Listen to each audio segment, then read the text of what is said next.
We're going to start with a general question that I think we already started touched on with the panelists, but let's just start off. I'd love to know from the panel what you see as the biggest technological innovations impacting the industry now or just around the corner, and how are they going to change things here in the near term.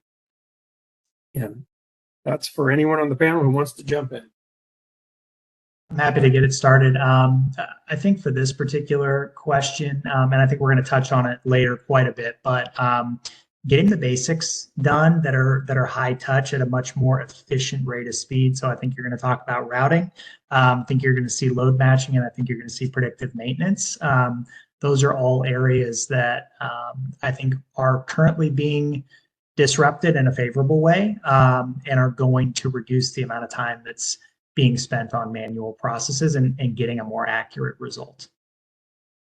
Yeah, I'll jump in behind Tom there. What I see is a rapid increase in the amount of on-vehicle compute power. So the term for this would be edge computing. So everyone knows what cloud computing is. Well, now your iPhone has more compute power than most companies put in their back-end server instances. So the implications of that are that you can analyze an infinite amount more data. You have on-vehicle AI working on the cameras, and it has big implications for things like reducing distracted driving, monitoring speed versus limit second by second, and really kind of driving performance and safety improvements. So for companies that operate vehicles, those are game changers, and we can actually see the fleets getting safer as they deploy this technology.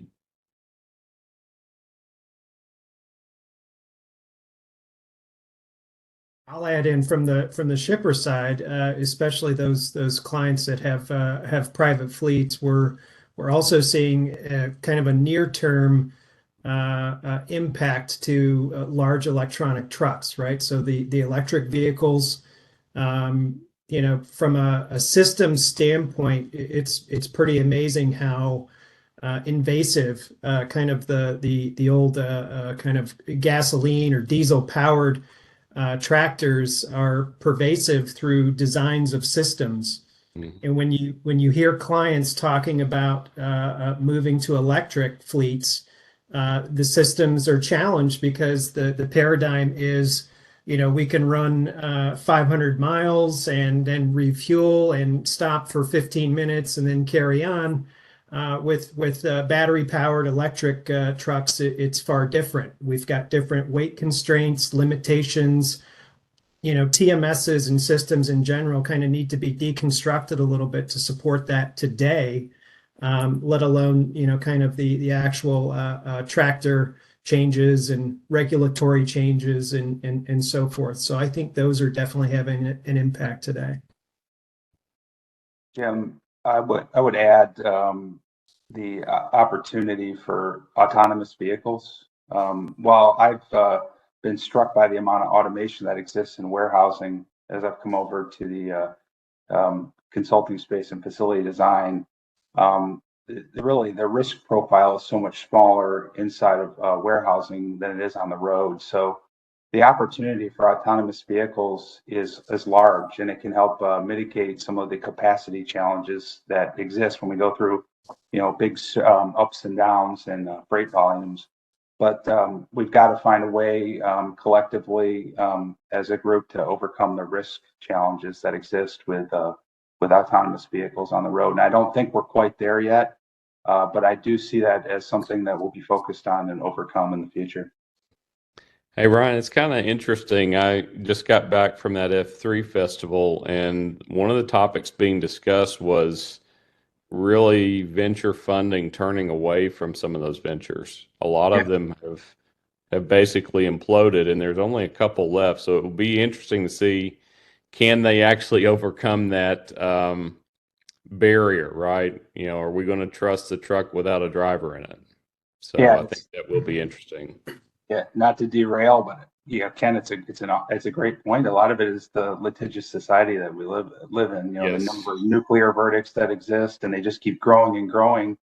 So really, you're asking people to sign up for uncapped liability, and nothing will nothing will scare away a VC more than that. So, completely and understand. if you don't take the driver out of the seat, all you've done is added to the cost of the vehicle, Yep. right? So it's interesting. I'm actually going to jump back over real quick to what Brad had said about EVs.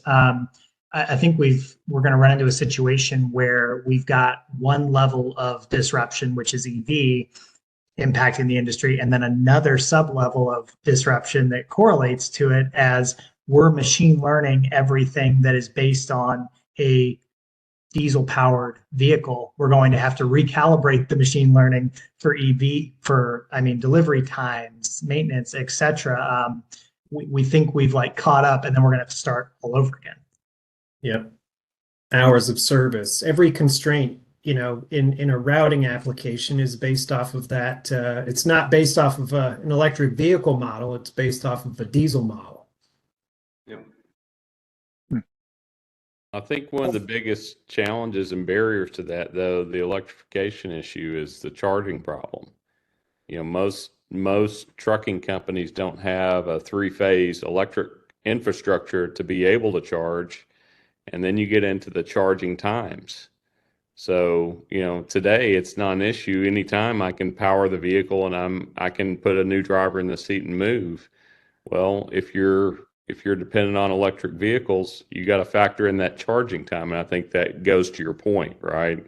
Yep. That's higher equipment cost.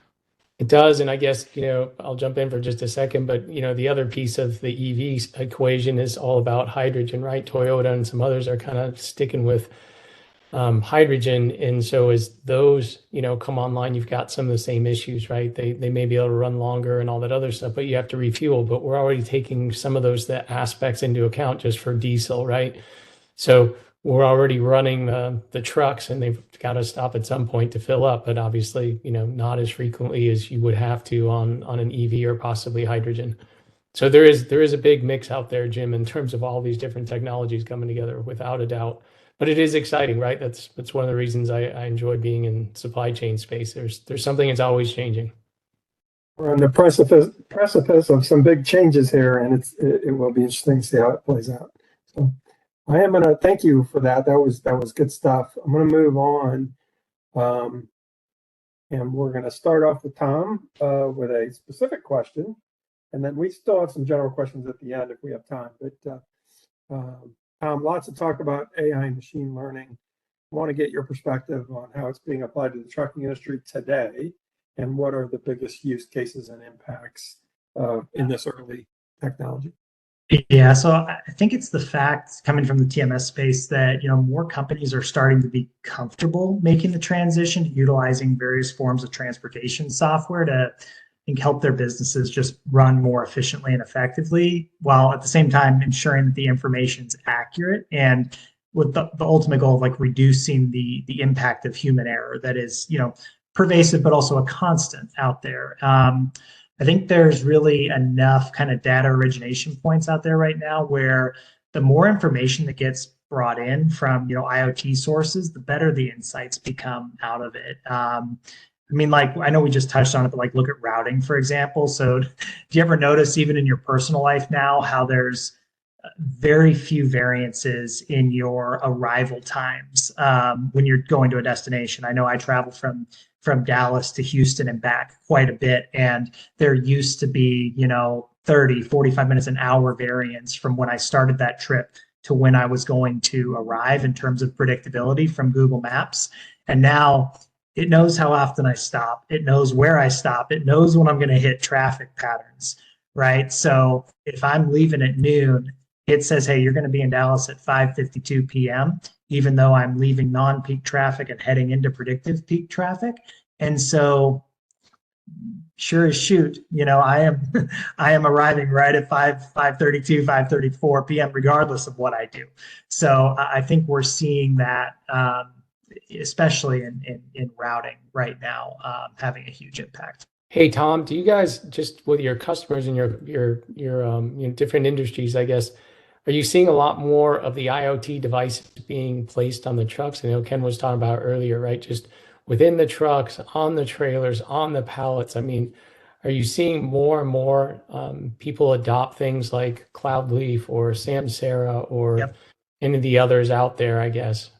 Yes, and they're wanting more out of them. Not only do we have those integrations established in our TMS right now, but they're wanting enhanced versions of them so they can get more information and two-way integrations, right? So it's passing back and forth. Do they need to operate the TMS out of a separate tablet, or can they operate it out of the native Samsara environment, for Right. example? So I think it's taking all those capabilities and condensing the number of screens, number one, but still getting the power of the information out of it. Because But yeah. when you're dealing with all that, I know some of us are on a little bit early before the call started, but Ken Evans and some others were talking about the fact that you have these, and you as well, Tom, right? Maybe you can tell us a little bit about the integration, the iPass and the TPass and those things. But I mean, being able to see all that data inside a single TMS, like, PCS, and have all that data integrated instead of having to swap from one screen to the next, to the next, to the next.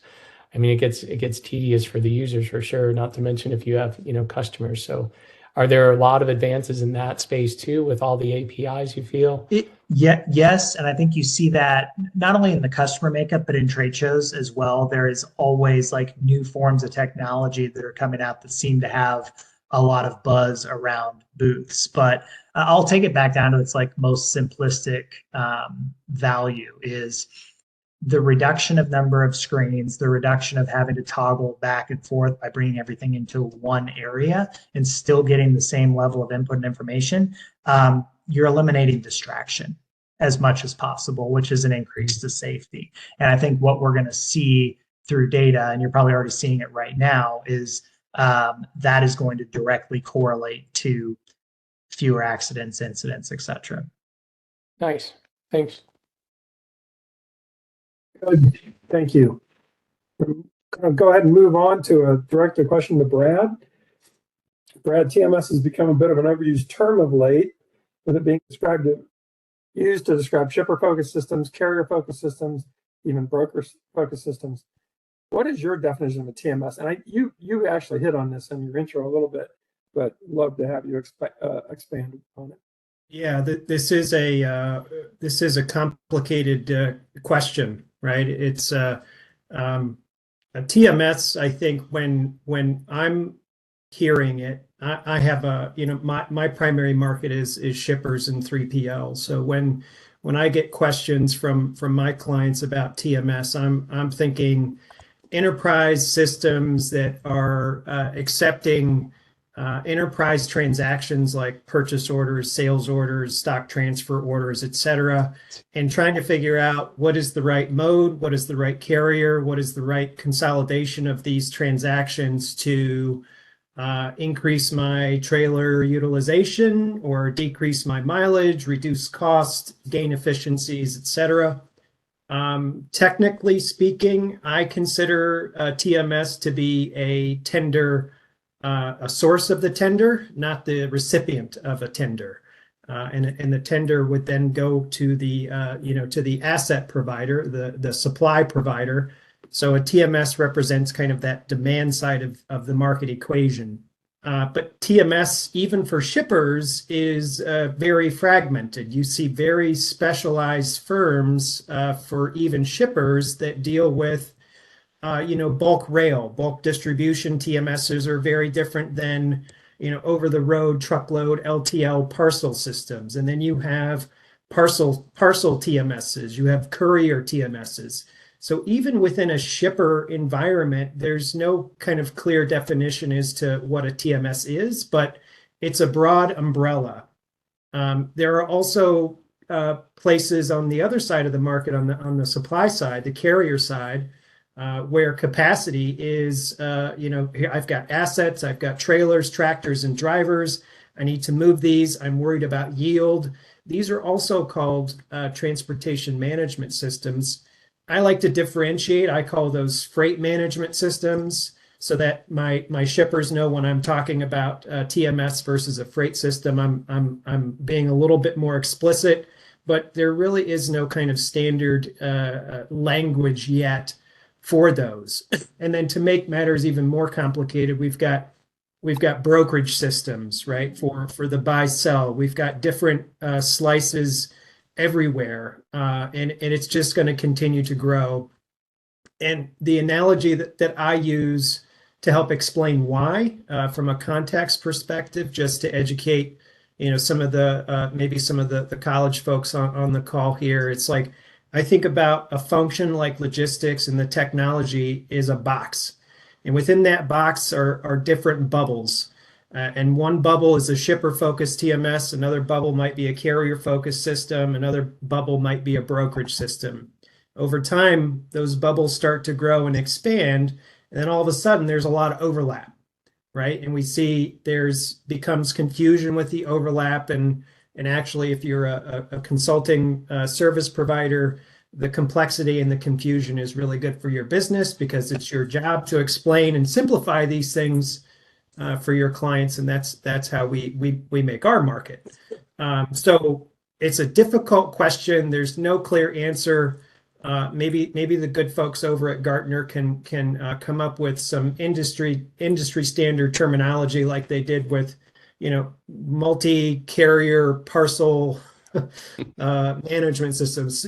Come up with some mouthful that everybody just adopts, whether they want to or not. That's great, Brad, and I think your answer is particularly valuable, especially we have some students on the line, or on the meeting here. As you graduate and you're talking to potential employers and that sort of thing, if they start throwing TMS around, it is you want to dig a little deeper to make sure you understand how they're using that term, and if it lines up with your perception. And there's a lot of nuance to it, I guess, is what I'm saying. Yeah, definitely. Okay, very good. Ken, going to start off with you. Just beyond ELDs, what other truck technologies are emerging for fleet management and optimization? And we've probably touched on this a bit already, but to hear your perspective. Yeah, so we've already had some comments by our panelists about the explosion in IoT related devices, different kinds of devices. So obviously electronic logging devices are a regulatory requirement.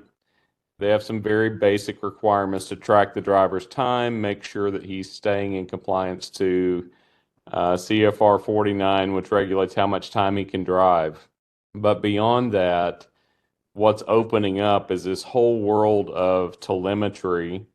So the idea that not only can I know where the vehicle is, but I can also understand how it's operating. So I can read data from the truck itself via the engine control module. I can get information like how hard is the truck braking, how hard is it accelerating, what are the G-forces on the truck. I can get information about, is the engine running, how much fuel is it consuming. Are there engine diagnostic codes being produced that tell me that there's a problem developing with the truck? So all of that is being enabled by the telemetry aspect of on-vehicle technology. And then you've got this whole other layer that's coming in, which is video technology. So we've all heard about nuclear verdicts, trucking companies getting sued for $10 million to $100 million. And what's happening, what we see happening is trucking companies are aggressively moving to implement video systems in their trucks. Now, it's interesting because initially when ELDs went in, a lot of drivers wanted to say, no, I'm not going to do that. I don't want the big brother aspect. Now they have adopted the technology. They realize, hey, that made my life a lot easier. I don't have to track it on paper. I don't have to do math. The app does it for me. You're seeing a similar thing happen with camera technology right now. So initially it was no cameras. That was the driver position. Then it was, well, gee, it would be great if I had a road-facing camera so that when there's a problem and someone cuts me off, I can be exonerated. And now it's moving into the area of a lot of carriers are now implementing driver-facing cameras as well as cameras down the sides of the truck and the rear of the truck. So the next big thing is this adoption of what I'll call an artificial intelligence, an AI camera system that actually functions as a mesh network around the vehicle. So the way these systems are actually working, they're using onboard compute power, looking at the driver, and optically we're able to tell, is the driver wearing a seatbelt? Is he distracted looking at a cell phone? Is he getting drowsy? Is he looking out the window, eating, drinking, smoking? And the camera can actually coach the driver when it detects there's a problem. And that is both visual and audio. And so we can actually show in data that when you use this in-cab live coaching, it's a lot more effective at reducing distracted driving than, say, the systems that were available just 3 or 4 years ago, where, okay, it might flag the events and it goes to the manager of the drivers, and at the end of the week, he's looking at that, or at the end of the day, well, the event's already over. It doesn't matter, right? I can talk to you about don't do that again, but there's a real difference between the camera beeping and giving a visual signal that, hey, you shouldn't do that. And so what we see happen is drivers actually adapt to the technology, and it actually is making them less distracted, safer drivers. And then in addition, you get the liability reduction benefit, because not only are the drivers safer, but if there is an issue, I would say 80 to 90% of the time that issue is caused by a four-wheel vehicle, not the truck itself. Someone cuts it off or sideswipes it or runs into the back of it.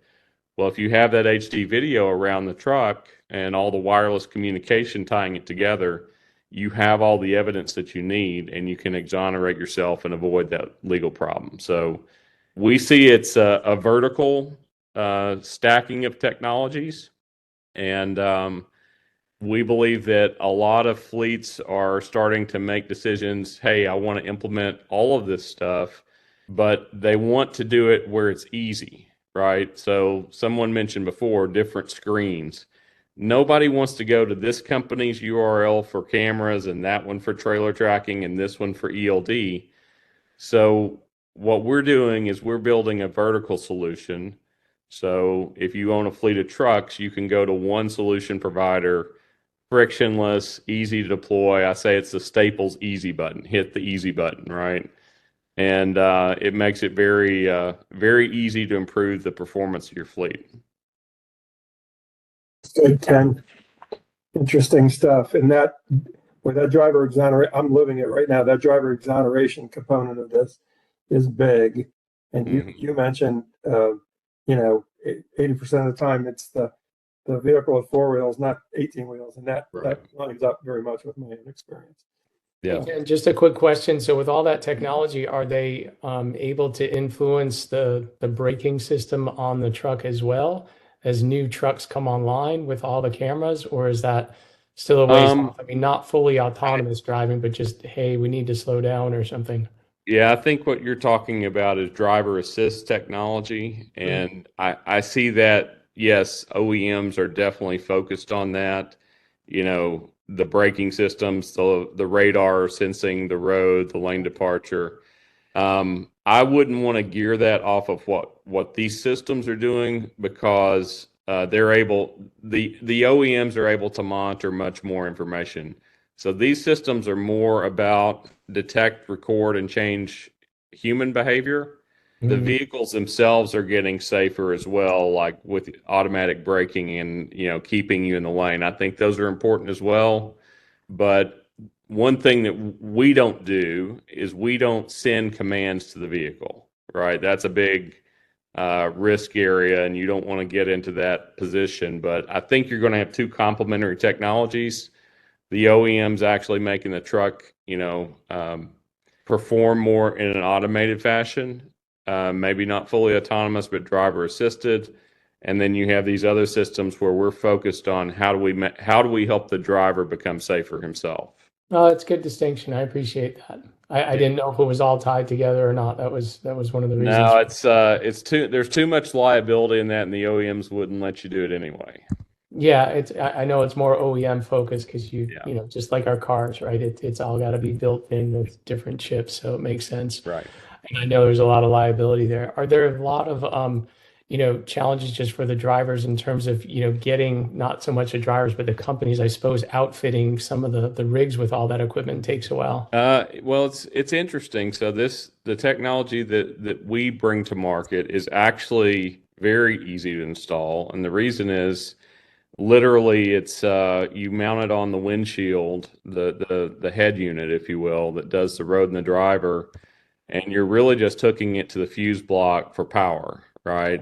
So it doesn't really have to talk to the truck, and then your auxiliary cameras that are mounting on the mirrors, they're also power only. So literally you can install one of these systems in 30 to 45 minutes, and all the communication protocols are actually happening wirelessly.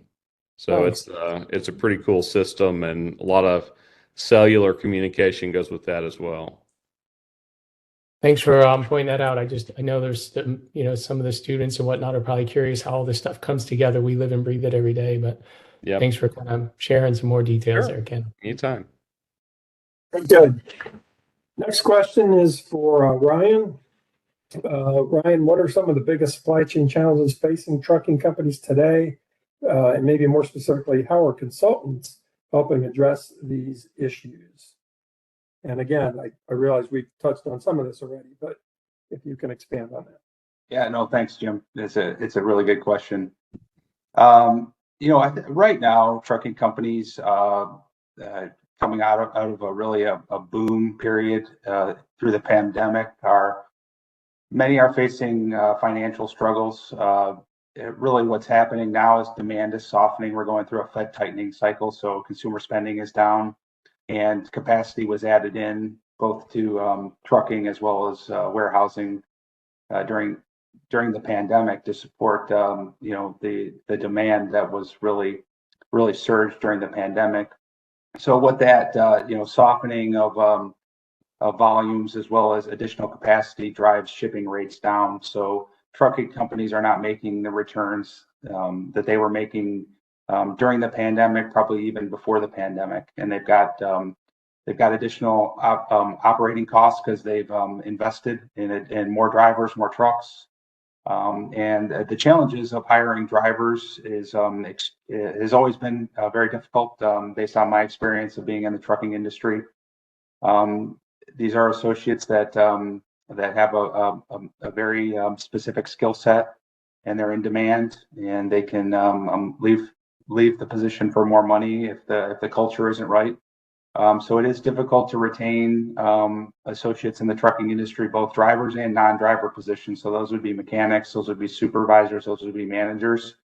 And then again, as I mentioned earlier, equipment costs have gone up both from a new perspective as well as maintaining the existing equipment that you have. So it is a challenging environment.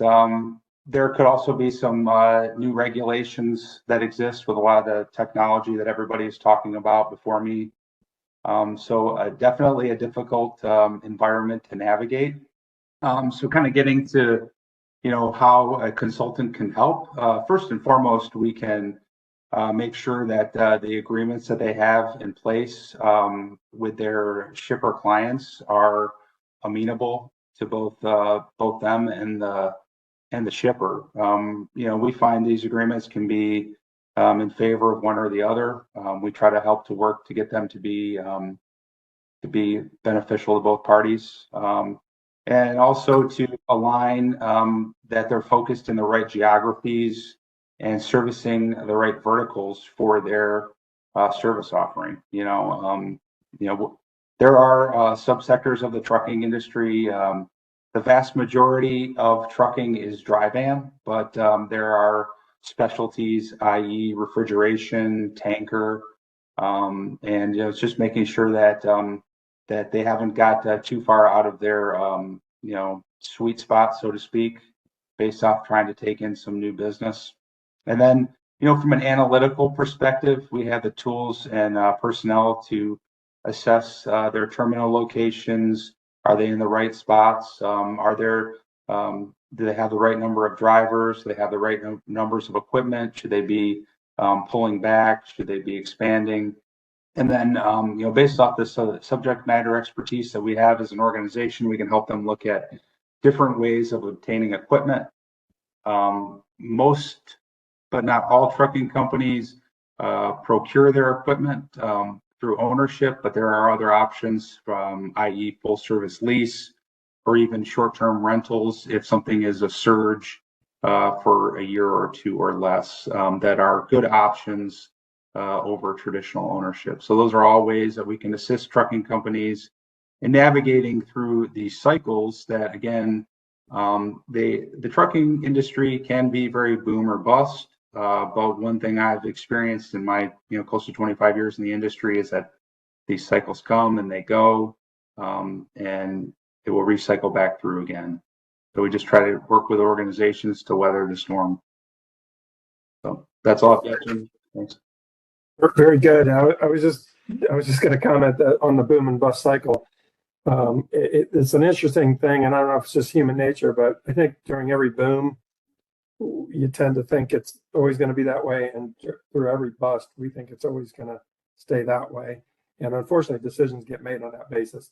And I can tell you, every boom, I've been doing it for longer than you have. Every boom is followed by a bust, and every bust is followed by a boom. So anyway, it's an interesting dynamic. Yeah, and unfortunately, I hate to talk about this, but there will be a lot of too many bankruptcies in any sort of bust period, and you see those real savvy trucking organizations that will make their acquisitions during these low times, and those are the real forward-thinking organizations that are out there. Very good. Thanks, Mark. Okay, I'm just looking at the clock. We're at about halfway from a timing standpoint, 45 minutes into an hour and a half. So I think we're doing good. I'm going to turn over to Guy for the next set of directed questions to the panel. Okay. Tom, what opportunities exist for AI to automate and enhance existing processes, like you mentioned earlier, about routing, loading, load matching, and predictive maintenance? Yeah, so I think, like I touched on before, and I'll go a little bit deeper here. The more comfortable that we get with letting IoT information flow through for a desired result that we'd like to achieve, the quicker that we're going to be able to reach the inflection point where AI becomes not only the most accurate source of information, but also the most trusted. Because I think human nature, we have to see it come through and realize, yes, this is improving my process, this is improving my time, this is helping me save money. And then we buy in. So I think we're going to reach that point pretty quick. That kind of brings our human responsibility into it. And it's our responsibility to set up the guiding parameters effectively. And I think taking ownership for the results at the end of the day, because there still needs to be the application of human touch to make sure that the end result or the output that we want to achieve at the end of the day is that result. And we can't just blame poor results on AI, because at the end of the day, we're the ones who set up the parameters and where the information is being pulled from, and ultimately the technology, but we still have to own the result. And I think, Ken touched on it in the last series of questions. Look at the cost savings that are going to arise from things like predictive maintenance that are going to warn you in advance when a blowout is coming, when brakes need to be changed, that you can interrupt through recommendation from AI that cycle before the major issue occurs. And the more information that flows through and the earlier that it flows through, we can keep getting earlier and earlier on that cycle so that the cost is that much more reduced. So it's almost like we're, true ML, like learning upon itself to the point where all of our tire changes, all of our brake changes, everything that has to go with the ongoing maintenance of the truck can get more and more refined. So. Does anyone have anything they'd like to add there? Hey, Tom, just a quick one is just on the parameters, like what are some examples you're seeing just within, some of your customers' TMS in terms of just, leveraging some of the AI components? Can you be more specific about how they're using it? Yeah, so I mean, again, Ken touched on it as well, but I mean, one example would be the mesh type systems of cameras, right, and bringing that into a sole source. That's going to give customers the ability to, ultimately interrupt catastrophes before they occur. And we may not have thought that anything or variable was going to impact a certain decision that was going to be made. And now we realize that it does, or maybe it is the most important variable that we should be considering. But we didn't even think about it until now because we didn't envision it being the source that we were going to pull for information. I was just thinking something more along the lines of like, international getting paperwork done, some things like that where you're just kind of walled up, or demurrage charges, you're just sitting there for like an hour or two. I mean, as long as the trucks have some of that technology, I'm just thinking some of that would just feed back into, how the TMS is actually going to plan the next load or the next 2 or 3 loads. So, and this will go a little bit away from the truck and more into the back office, but like automatic dispatching, right? Taking a load instantaneously from a PDF and building it into a load with 98% accuracy, which is going to outweigh, human error every single time for the most part, and then automatically dispatching, right? So we see that today with one of the partners that we have, and our customers are starting to adopt to it and say, hey, this was taking me 10 minutes before, and now it's taking me 10 seconds. And I'm able to start moving above the weeds and start looking above the canopy and see, more strategically where I need to move my business versus being heads down all the time. Perfect. Thanks. Okay. All right, Brad, what are some of the benefits a company can achieve by implementing a TMS, and how can it help improve the logistics operations and costs? I would assume that's the biggest selling point of implementing something new, right? Yeah, traditionally, yes. The cost savings, especially 20 years ago, 30 years ago, even when transportation systems were planning systems, they were really decision support tools. And their reason for being at that time wasn't execution, like tender a load, receive a 214, status updates. Visibility didn't exist, 30 years ago. It was really, how can I take today's order volume, outbound order volume, and consolidate it to spend less money on my transportation. So the historic freight cost reduction was really the key driver.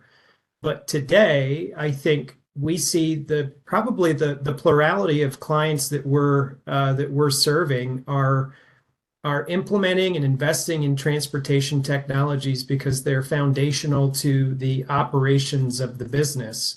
And in many cases, we're going through strategy, selection, implementation without a business case, meaning they know that it's going to cost them money. There's not necessarily a return on that investment outside of having a system that will provide the ability for the company to scale operationally without adding a lot of headcount, right? So it is in some capacity, it is a savings through labor avoidance.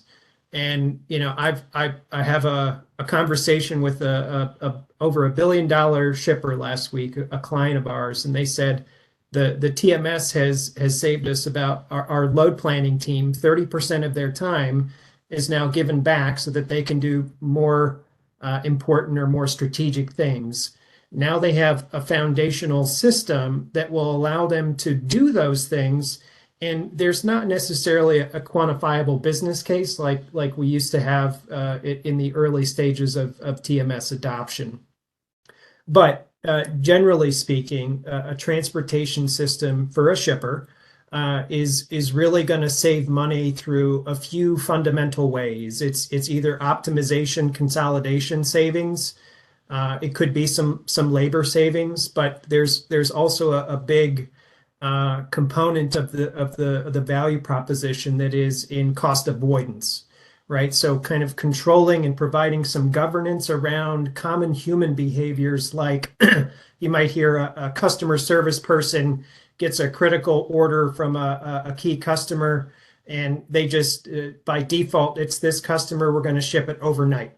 And once that overnight request comes down into the TMS can look at the origin and the destination and say, well, this is a zone 1 move. We don't have to ship it overnight. We can just put it on an LTL truck. It's a next day transit. And we've just saved hundreds of dollars. And if you scale that across, millions of order transactions, that's the big cost benefit. We can also see a lot of customers, especially consumer products companies that are shipping into retailers that have very stiff penalties, like OTIF. OTIF avoidance is big. The penalties, as well as things like detention and demurrage that have been really problematic, especially on the ocean side in the past few years. Having a system with the controls and the governance in place to avoid those penalties and costs, in conjunction with kind of the labor savings and the freight cost savings through better planning, is really where most companies are going to get the juice out of a TMS investment. I'm kind of curious. You guys are talking about saving costs, and that's what that's the big sell. But I then think about the frontline worker who that's not their buy-in. And I wonder, how do companies get the frontline person who is naturally resistant to change to change what they do? Yeah, I mean that's a valid question, and the change component is a barrier, right? It does become a friction point for adoption and even the start or the implementation of that type of initiative. But fundamentally, these systems are there for the user. These are decision support tools. They are meant to make the end user's life more efficient. You could say more enjoyable, but also give them the time and the headspace not to do the routine, mundane, transactional processing, and instead use their brains to do something that's a little bit more upskilled, right? We're working with a client right now that really is preaching and talking and pushing his team to upskill. Like, we're investing in this digital transformation for the purpose of you taking a better, bigger look at how are we improving our business bottom line? How are we protecting our customer service? What decisions can we make as humans to make our systems better and our customer service better and control costs? So I think it's, instead of just rubber stamping freight bill invoices or processing orders and creating bills of lading out of them, we can automate that basic stuff and have people work on things that are a little bit more compelling to work on from an organizational standpoint. That's a good point. And I think a lot of workers, wherever they are, they want to give back and they want to be challenged. So if that is the sell to them, I think that, that's a good place where they can buy into. And Guy, you also kind of brought up a point, which is another slice where we see some customers really trying to orchestrate different systems that traditionally are kind of siloed, right? So we think about transportation, logistics planning into distribution and inside the four walls of the warehouse. We see a lot of interest in orchestrating that so that my DC, we can do better labor planning through how we process the batch of orders that the TMS is trying to optimize. We can kind of orchestrate and at least provide visibility to the DC. I'm sure Ryan Praler goes through this at SEDLAC quite a bit in terms of labor savings within the DC, or just better labor visibility to the work that's coming. And transportation has a key input-output component to that equation. Yep. Ken, Yes. has the Has the use of ELDs acted as a motivation for companies to include more truck telemetry data? That's a big topic. It's a mouthful. I would say yes. I mean, I think as that mandate came about, people were thinking, well, this is just replacing paper, and it's the truck telling the log when is the driver moving, and basically getting tighter compliance to the actual rules. But as the actual hardware was developed, the companies that are the leaders today in fleet management and ELD, they create a different level of hardware capability. So, when you get to ELD, really all the truck has to tell you is when it's on, where it is, when it's driving, when it's not, right? So it records those things. But the companies that are leading the field now, whether it's Connexial or Samsar or Motive, I would say those are some of the leaders. They've developed capabilities to get a lot more data. And most of these systems are going to have precision down to the minute. And some of the systems, like the Connexial system, actually have precision down to inches and seconds. And you may think, well, why do I need that? Well, if you have a driver that's lost and you're trying to help him find his way and you're trying to communicate with him live, it's really helpful to be able to see that live as the truck is moving and communicate with him live, send him any documents he might need, for example, to get into a remote facility. So, yeah, the level of granularity of data has gone to a new level. We're actually providing a product now to people that is transactionally based, where you're giving one screen that shipper, broker, consignee, any interested party in the transaction can actually watch what's going on live, communicate live with the dispatcher. And so it drives a lot of efficiency in the process. So you took something that was a regulatory requirement, and it's like, okay, if we're going to spend the money to meet that requirement, let's go and take it all the way, which is if I can get to the point where interacting with the driver and the dispatcher and the shipper is live, it's the same efficiency that we're experiencing now on this WebEx, right? Versus what it used to be, which was, maybe it was an email or, really turning back the time, maybe it was a fax machine or a telegraph, right?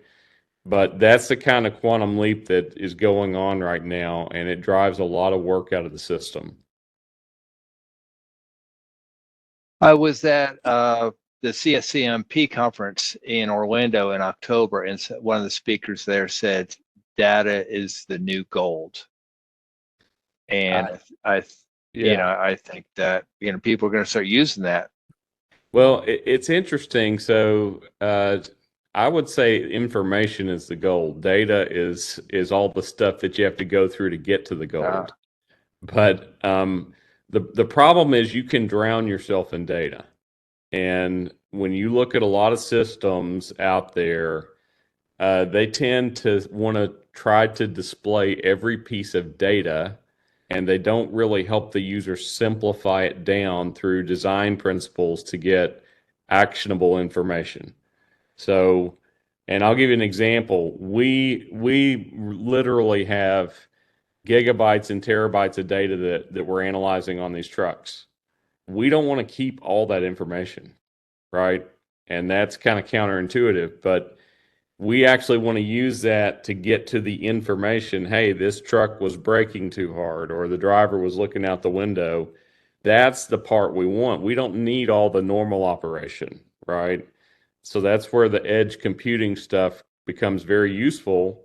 You can analyze all that mass of data and actually boil it down through AI, ML, and other tools to get to what's the actionable stuff that's impactful for business and for life.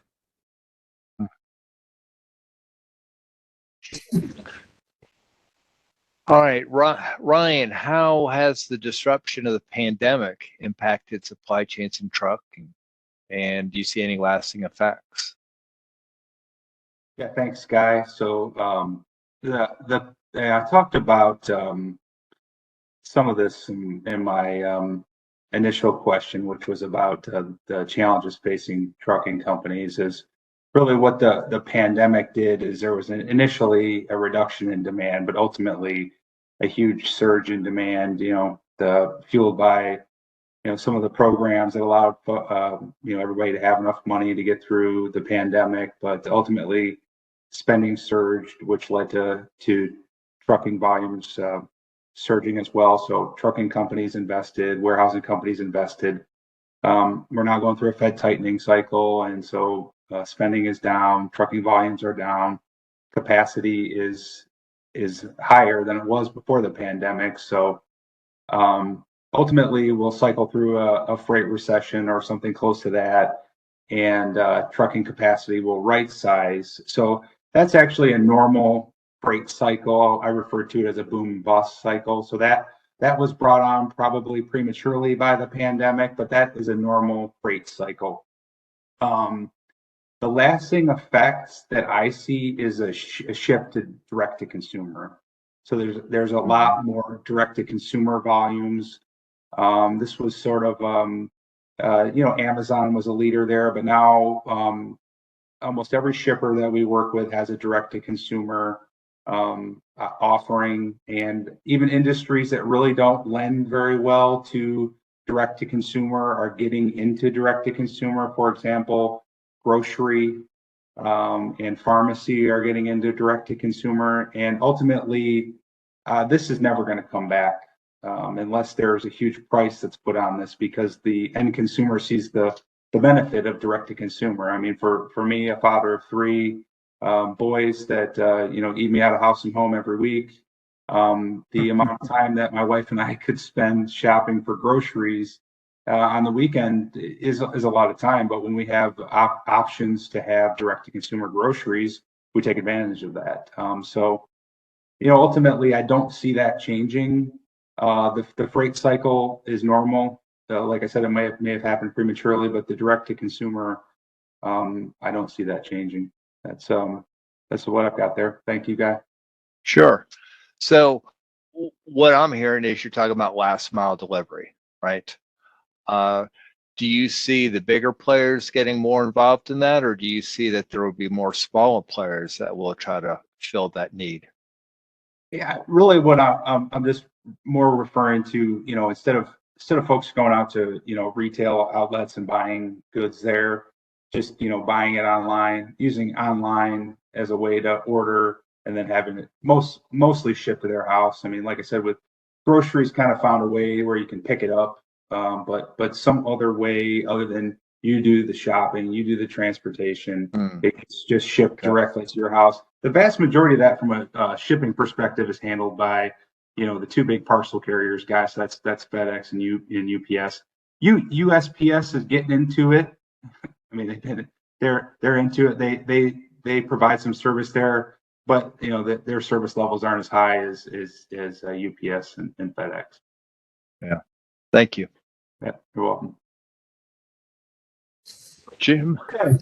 I'm going to jump in for number 3, but I do want to do a little bit of a time check here, because this is a great conversation, guys, but we've got 23 minutes. So I don't think we're going to get through all these questions. We'll continue to charge forward.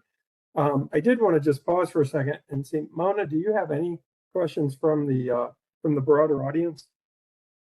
We don't have any questions yet. Thank you. Okay. So if you're part of the broader audience and you do have a question, please use the chat function to ask those questions. I don't want to run out of time and not be able to answer them.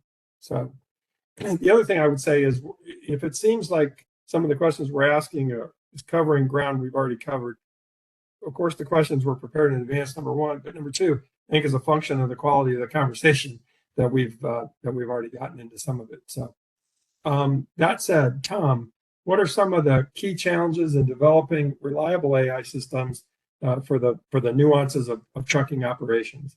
And again, you've covered some of this, but love to get your perspective. Thanks, Jim. And I'll tighten this answer up just a little bit for time, but a couple key areas. So the first is really the quality of the data, especially if it can't be pulled from an IoT source. So if it still has a manual entry, and I'd say think of in everybody's everyday life, open field text box responses versus drop downs and locked in fields, the variability that will cause. The second, and this does pertain specifically to trucking operations, but crossing variable thresholds, so modes of transportation, state and country borders, dealing with different regulations and systems. So think about the old telephone game. It's still a central line of connected communication, if you will. But when the information changes hands or through multiple channels to reach its destination, even the smallest variation can have a dramatic result on the end impact. So that's where like constant quality control testing is critical. I mean, as a TMS ourselves, we're always doing that to make sure that the connection is stable, the information is coming through as we're expecting from the end sources, et cetera, because just because it's AI and it's machine learning does not mean that it is completely infallible if left to its own devices. So, and one other real life example is, when the modeling isn't tied directly back to the end source. So specifically in like the track and trace space, if your modeling is built on tracking the vessel as opposed to tracking the container itself, once it hits the port, there can be a wide range in time for when it's actually time to pick up the cargo, right? Because just because the vessel hits doesn't mean that it's going to be in the next 6 hours that container is actually going to be off and ready to be picked up. Thank you, Tom. I'll go ahead and move on. Brad, again, perhaps a bit redundant, but what factors should a company consider when selecting a TMS vendor? And I have to tell you, I think I'm thinking of this from the shipper perspective, and your recommendations on how to best evaluate different systems, given all the choices that are out there today. Yeah, it's a good question. I could talk about this for probably a day because it is so it's so important. Just for context, the selection decision is really impactful from a savings perspective. If you pick the wrong system, you have a lower probability of reaching your objectives. Not to mention that, but picking the wrong system can also lead to a lot of implementation costs, delays, timing issues, and just sometimes it can generally suck. So we really like to preach to our clients that if you get the selection right, all of the trickle-down stuff happens a lot smoother with a greater probability of success. So we like to talk about engineering outcomes, and that's how we do it. We start with the proper selection. The factors that I think are most important are obviously features and functions and capabilities that the shipper needs. But I would coach our clients and do that. You can't just look at today's portfolio of requirements and pain points and solve for those. You also have to kind of consider where do you want to be 5 to 10 years from now? What type of shipper are you? Are you a fast fashion retailer where speed is the most important driver of business success? Or are you a grocery retailer or a consumer products company where margin is the most important thing and cost controls? Those two different answers could lead to very different system selection. And the reason is because there's a lot of systems out in the market.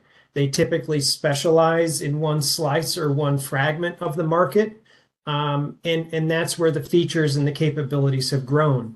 So I would say do a top-down strategy. Let's look about who we are, where we're going in the next 10 years. Are we going to grow organically 5% every year? Or every 2 years, we're going to do a major acquisition? Those are two very different answers that should lead to very different selection outcomes in my perspective. The other one is financial, especially with the wave of private equity and capital that has been fueling this crazy market in terms of new vendors, new software vendors that are entering the market, which is great for competition. But there's a much bigger risk component to that the buyers of the software, whether it's a shipper or a carrier or a broker, need to consider software vendor financials is a big factor these days. The other thing that I would say is for the buyers of software for logistics technology in general, to make sure that you're lined up directionally with the vendor that you ultimately select. And I'll close it out by saying with an analogy. We had a client of ours. They did their own selection. They picked a software package that was really designed for trucking companies because they thought it had the best optimization for their business today. But there's the reality is that as the software company vendor gets their money, and maybe the shipper side is maybe 5% of their market, and the carrier side is 95% of their market, the funds on the carrier side are going to get translated into development dollars that get allocated for carrier features and carrier functions. And then there's this drift over time. So make sure that you're strategically lined up with your vendor. Otherwise, you have a growing probability that you're going to drift apart. So we look at those things in addition to the core requirements and feature functionality. But those are the three primary levers that we help clients look at. That's great, and that's some terrific insight on the importance of sort of peeling back the layers of the onion a little bit, getting to the next level of detail or nuance. Yep. So just great advice there. Hey, Jim, I've got one thing I would just add to what Brad said there. I think it's really important when you're looking at vendors, you look for vendors that really understand continuous improvement. So continuous improvement, continuous development and deployment, right? Yeah. So we've all gotten used to apps on our phone that every couple of weeks you get a new version that's got new stuff in it. So is the software vendor you're dealing with based on modern technology, and do they have this continual improvement of their product that their customers will tell you about? Not them, but their customers. And if you can find those kinds of vendors, that's a lot better situation than you get a big deployment every year if you pay a lot of money to get the upgrade. So look for those companies that are continually improving. Slow incremental improvement can sometimes be very valuable. At some point, Ken. I understand there is a question in the chat, and Mona, I'm gonna trouble you. Can you go ahead and maybe read that to us? Sure. This is from one of our students on the call. I'm wondering what kind of software do you or the people you work with use? I'm studying Alteryx and C++ and SQL with hopes of turning data into information that's valuable to companies.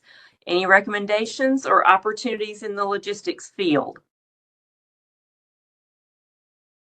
I'll take a swing at a start of a response there. It's a little bit outside of my domain, but Alteryx is a great tool for analyzing data. We have many of our clients using Alteryx.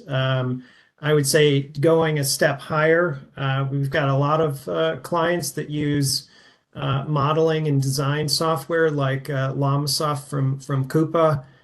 There's a host of others that specialize in various, inventory allocation models, network design models, transportation network solvers.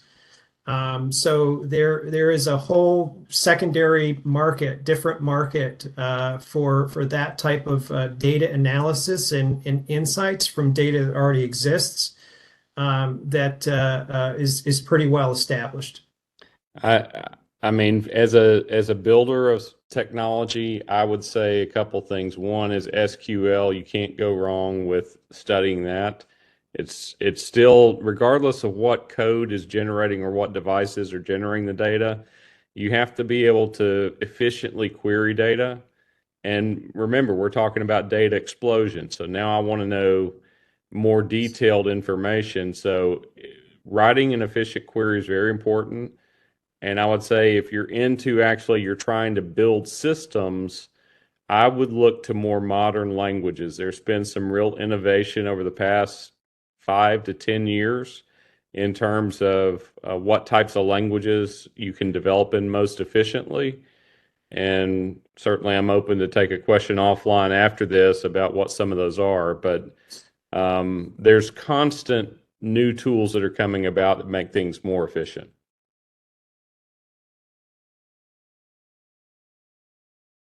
And Mona, I think we have a second question, right? We do. Thank you. Thank you for responding to those questions, and thank you folks for sending questions. The question is, are there use cases currently deployed in delivering results where AI is built in to dynamically update master data or proactively make recommendations to alert users that a piece of data may be outdated or incorrect, such as lead time? I love that question. I love it. The answer is they're getting there. And from my perspective, we shouldn't be talking about AI or ML yet in the enterprise until the enterprise cleans up their data problem, right? It's a very risky thing to build automation and new tools, and especially if we're going into, generative AI. We don't want that built off the house of cards that most enterprises have from a data quality perspective. So if I'm talking and advising a client on AI, I'm asking questions about data quality is the number one question. And usually they're going to come out of it with, yeah, we've got a lot of work to do before we even give consideration to that. Yeah, I would encourage people to be very careful with how you use AI, because you have to realize it is not Google, it's not a search engine.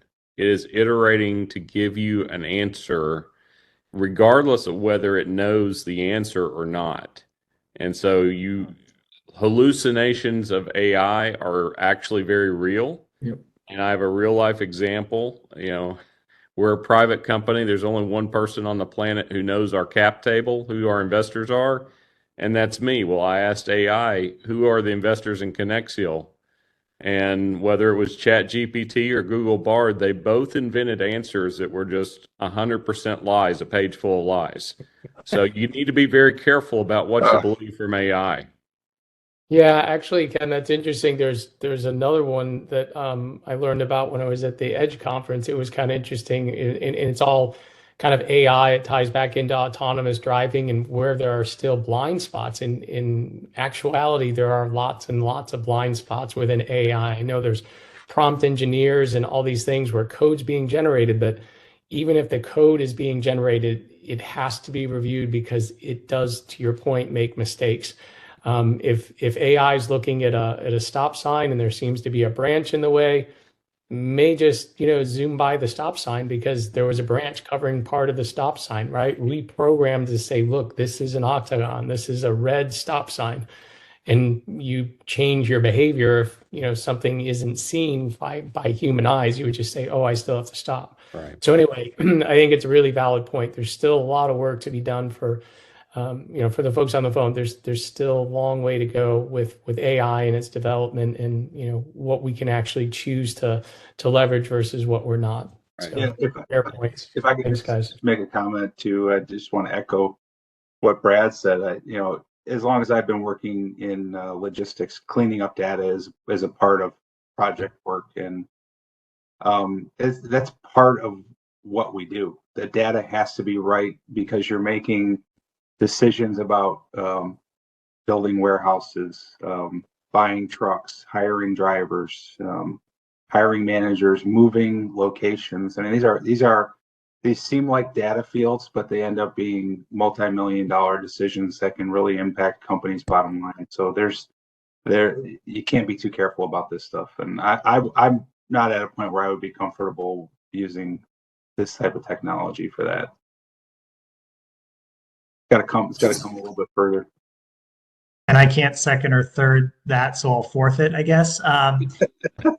We work we do work with customers all the time, specifically on the shipper side, but carrier as well, where we are starting to look through data that just hasn't been attended to and has been highly manual and unchecked, on I'd say spreadsheets, but sometimes paper over time, and consolidating all of that information together to even get into a TMS, et cetera, to improve the processes is, it all has to start with the foundation. So I would completely reiterate that if the foundation isn't there, AI doesn't matter. Hey folks, we've got we're down to our last 7 minutes here, and so I'd like to just see if there were any other audience questions. I want to make sure we answer those. Those are before we move into a wrap up. We're clearly not going to get through all the questions. Hi, Jim. We do have one more question. Go ahead, Lynn. What about data fields that can be validated via ELDs, like dwell time by customer? So validation of dwell time by customer, it's not really an ELD function, but yes, the telemetry is there, and with advanced geo-intelligence systems, like the one that our company builds for people, you can do things like geofence particular areas of a property and know, for example, how long was the truck at the loading dock, or how long was it on premise. So that leads to some really interesting things. It allows carriers to do things like automate detention billing. And here is all the data that goes with that. You were detaining the truck, it was at your dock for 3 hours. So yes, all that data is going to go to tighten up the process. So as a shipper, you're going to serve yourself very well if you focus on the efficiency of that dock, because the bills are going to come. The data is there now. Great point, Ken. Not only that, during we're not in a boom time now. We will be again, as we've discussed. Being a shipper of choice is so critical during boom times from a, and I'm giving it to you from the carrier perspective. Yeah. But I can absolutely assure you that shippers that work with us to minimize dwell time, get the drivers in and out quickly, are organized, are the ones who in the end, they get the capacity during times of tight capacity. It's just the reality of it. The driver is probably the highest cost element of the carrier's cost equation. Yep. And the average, so drivers are allowed to drive for 11 hours in a 14-hour window during a normal duty day. The average actual drive time is somewhere around 6.5 hours or so. So what are they doing for the rest of that time? Well, most of the time they're waiting to load or unload. They're being detained somewhere. Yeah, and that is an enormous inefficiency in the supply chain. Folks, we are down to about the last 4 minutes, so we are definitely going to not get through these other questions. We could go on the rest of the afternoon, I suppose, and it would be good if we could. But Mona, any other questions from the audience? This would be kind of a last call, I think. Not at this time. Okay. Peter, do you want to go ahead and wrap up? Yeah, you want to go down a few more slides, Jim, and just kind of run through all these questions? We had quite a few, but we really just want to, again, thank all the panelists. I mean, this is an incredible dialogue. I'm kind of going back and forth, but this could be a really interesting podcast. We covered a variety of different topics, and I'm hoping the students and the other supply chain professionals take away a lot of these action items, because they're really solid. I mean, lots of things that could be applied back at your own organization, and that's one of the things that CSCMP is always happy to provide.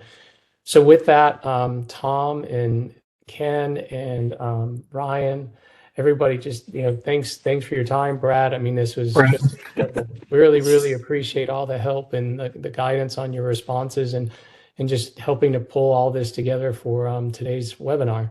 And then I also like to always throw out a shout out to all of our sponsors. We have a variety of gold sponsors and silver sponsors, and we just appreciate their support. Without them, then these things wouldn't happen. And thanks again to all the board members that showed up today. Special thanks to Sean Allison from CPCC and Mona as well as Dr. Dinesh, Dr. Laura, Doug Morelli, and some others from ASU. Really appreciate you guys making the time as well. Thank you so much, guys. Thanks for having Thank us. you to the panel especially, and thanks Thank to you. all who joined us today. Thanks, everyone. Great. Thanks, Enjoyed the guys. conversation. Thank you. Take care, Yeah, we guys. will conclude. Thank you. Thank you. Bye, everyone. Bye.